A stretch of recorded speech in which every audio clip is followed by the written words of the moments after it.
सजावल खां रिपोर्ट कर रहा है इम्तियाज़ मेमण।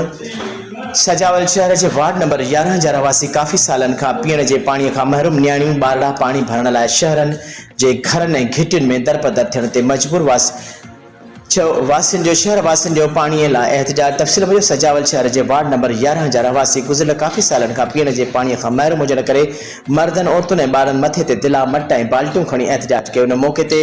शहर वासियुनि खमू जोगी, मोहम्मद मूसा मल्लाह, मुनू मेमण, आरिफ फोटाणी, हाजी माची, खुदाबख्श मल्ला, जानी गोंजड़ो, मेघूमल, गोगो मल ऐं माई सोनारी, माई कज़ू ऐं ॿियनि चयो त 500 खां वधीक घरनि ते मुश्तमिल असांजो क़दीमी ॻोठ अलहनो मल्लाह ॻोठ हाशिम जोगी, जंहिंखे वार्ड नंबर 11 सॾियो वञे थो, जंहिंखे साल 2010 वारी महा बोर्ड में हिकु फलाही इदारे हैंडीकैप तरफ़ां